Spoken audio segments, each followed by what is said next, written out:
Donc la première chose c'est créer les comptes utilisateurs. Donc on va créer un nouveau compte. Donc le nouveau compte ça va être comme il a été énoncé. Donc on a test 1,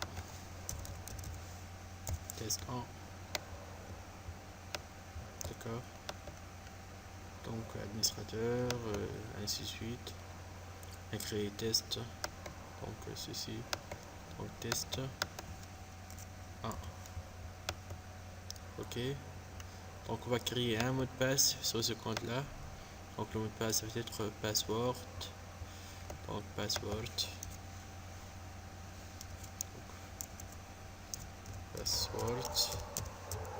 Ok, password. Ok, créé. Très bien. Le deuxième donc avec test 2 avec un mot de passe ABC. Donc créer à nouveau. Le deuxième peut-être avec un mot de passe ABC. Très bien. Donc test 2. Très bien. Administrateur.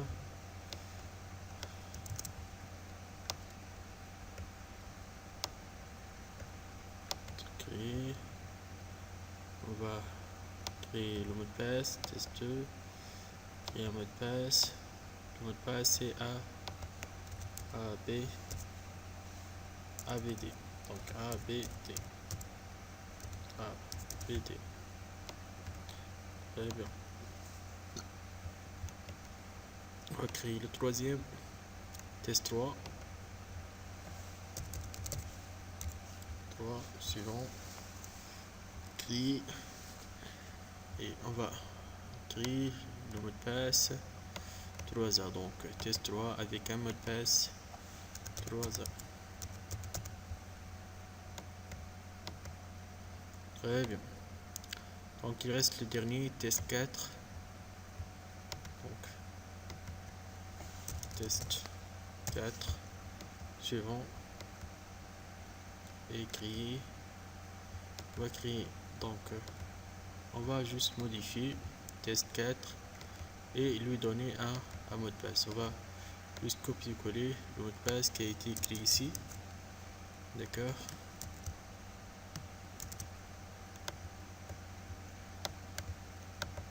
Très bien. Maintenant, on a terminé la première étape qui est la création de mot de passe. On va passer maintenant à la deuxième étape qui est l'utilisation de l'utilitaire genre de Reaper. Donc, pour utiliser l'utilitaire genre de Reaper, on va installer premièrement l'utilitaire pwdump. Donc, document, on l'a télécharger. D'accord, on va juste l'installer. Très bien, donc pwdump exécuter.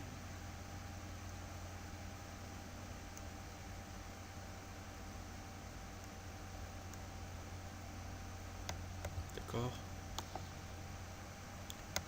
Ok. Ok.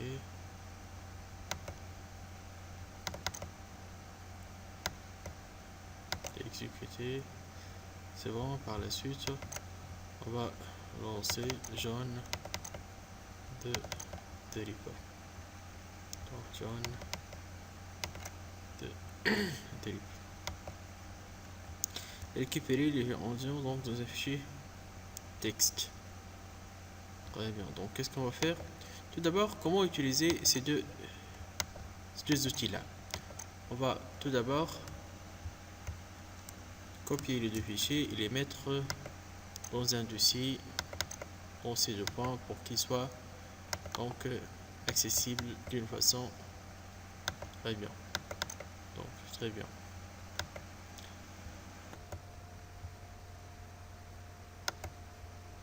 On va ouvrir donc maintenant la ligne de commande, on va aller vers le dossier, donc cd, deux points, on va jusqu'à arriver ces deux points, cd, donc pwdump. Donc si on essaie de voir qu'est-ce qu'il y a dedans, il y en a donc pwdump.exe. Donc on va l'exécuter, pwdump.exe. Entrée. Donc on va voir qu'il y en a des options qu'on peut les mettre en place. Maintenant, donc, comment l'exécuter? On va spécifier pwdap, donc, et moins O, d'accord? Et on va spécifier qu'on va avoir donc le résultat de cette commande là, donc dont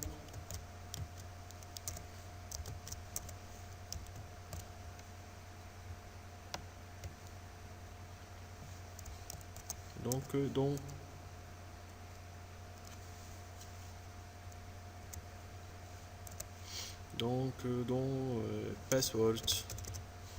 Donc si on voit bien l'énoncé, donc qu'est-ce qu'il dit? On va extraire dans un fichier .txt, donc password. Donc juste password.txt. Très bien, donc on voit bien que donc on peut même spécifier que on essaie de voir donc le résultat donc dans l'emplacement. Pour cela, donc on essaie de sélectionner un emplacement, donc ceci, donc copier ici, coller ces deux points, password, donc local host. Très bien, donc qu'est-ce qu'on a tapé exactement? On a tapé pwd pour cette machine là, donc on va sauvegarder le résultat dans un fichier qui s'appelle ces deux points, donc password.txt. Regardez bien, donc on a obtenu le fichier password.txt qui contient les différents utilisateurs avec les mots de passe qui sont déjà cryptés.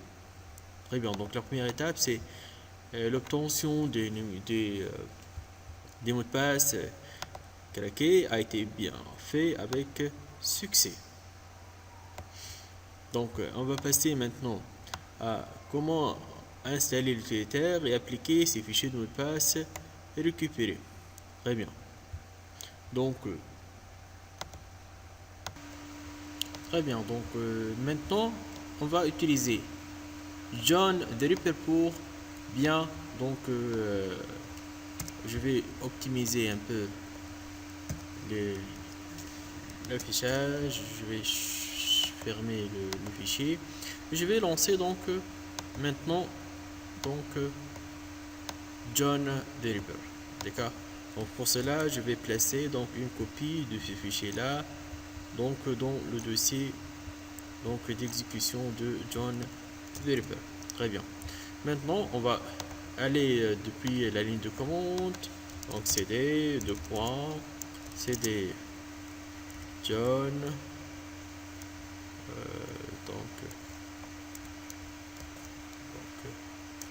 très bon, donc c'est John, cd tout de suite John, ainsi de suite, cd ran,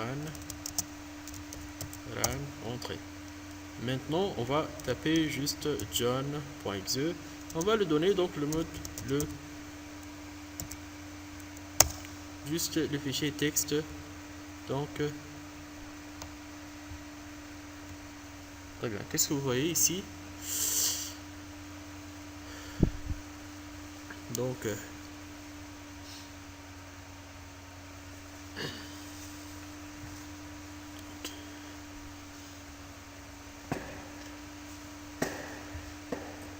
il arrive donc à trouver le mot de passe exact de test 2. Très bien. Aussi bien donc password, donc par défaut donc dans ce qu'on appelle le sauvegarde du mot de passe avec Windows XP, la solution a été bien comme ça. Donc le mot de passe, l'utilisateur écrit son mot de passe. Donc réellement Windows il sauvegarde seulement les 7 premières lettres, d'accord. Et les sauvegardes sont donc sous forme juste majuscule, d'accord.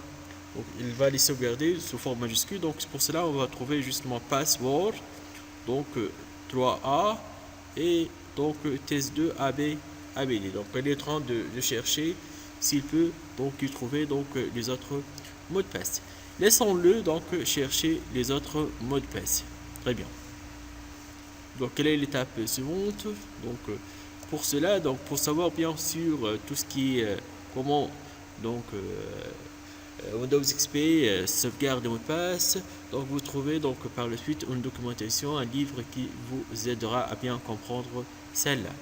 D'accord. Donc cherchons maintenant l'étape numéro 3. Qu'est-ce qu'elle nous dit? Chercher le fichier contenant le dictionnaire de John the Ripper et ajouter le mot de passe du test 4 parce que réellement John the Ripper il n'arrive pas à trouver le mot de passe de soi-disant de test 4. D'accord. Donc on va juste hop, très bien, on a abordé. On va justement chercher à ajouter donc le fichier donc où sous sauvegarde le mot de passe. Donc le sauvegarde ici, password list. On va juste l'ouvrir avec bloc-notes. Qu'est-ce qu'on voit? Très bien. On va le jeter en premier. Donc CTRL S et on sauvegarde et on va recommencer la recherche. Très bien. Qu'est-ce qu'on a? Donc il a trouvé le mot de passe. Mais réellement, est-ce qu'il est le même mot de passe? On va voir. Donc regardez ici. Donc qu'est-ce que vous remarquez? Aussi bien toujours les 7 premières lettres en majuscule ECD et il ne sauvegarde pas le S1. D'accord? Très bien.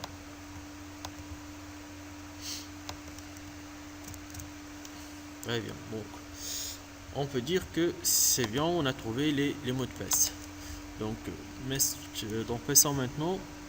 Quel est le résultat d'une nouvelle tentative de craquage à présent? Donc, il va juste chercher les mots de passe qui le restent. Donc, l'utilité John the Ripper possède 3 modes d'exécution. Visualiser le fichier mode du répertoire doc afin d'identifier ces modes et donner différence entre eux. Donc, cherchons maintenant au niveau du fichier doc.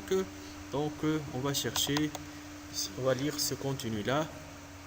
Donc, John the Ripper mode.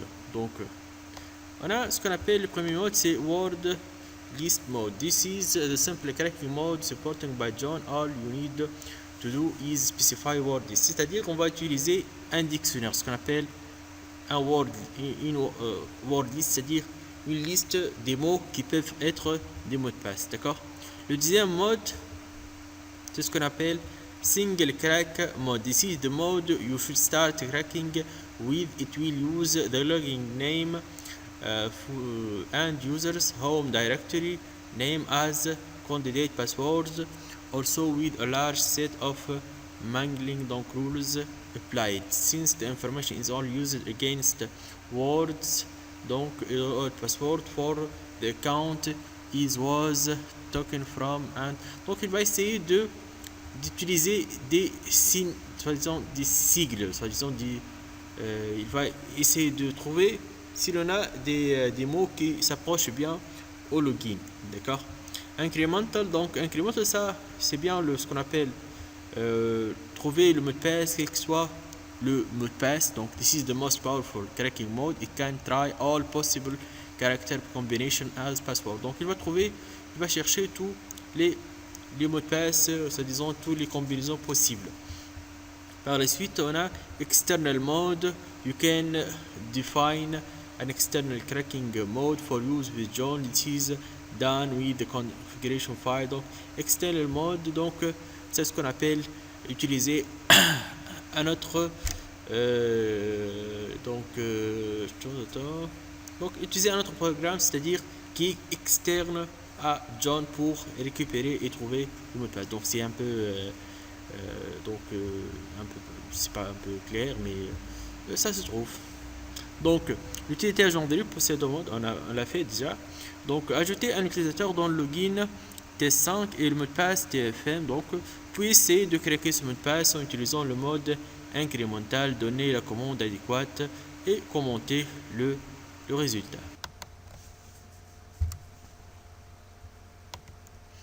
Très bien, donc qu'est-ce qu'ils nous disent? Donc maintenant on doit créer un nouveau utilisateur. Donc un nouveau utilisateur. Donc on va l'appeler donc test ambiant, donc test 5 et TEFM. Donc test 5 avec le mot de passe Donc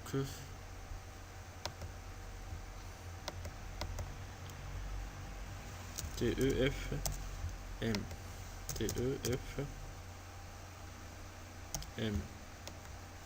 Très bien. Maintenant, on va lancer donc John. Maintenant, on va le lancer avec donc tout d'abord, on va essayer donc d'ouvrir un nouveau terminal. On va répéter, régénérer donc le nouveau donc CD P. Ok, on va lancer pwd.exe localhost. D'accord. On va sauvegarder donc password donc 2.txt. Très bien. Donc on va chercher donc password 2.txt. Donc où se trouve, donc c'est ici, password 2.txt. Très bien. Donc on va donc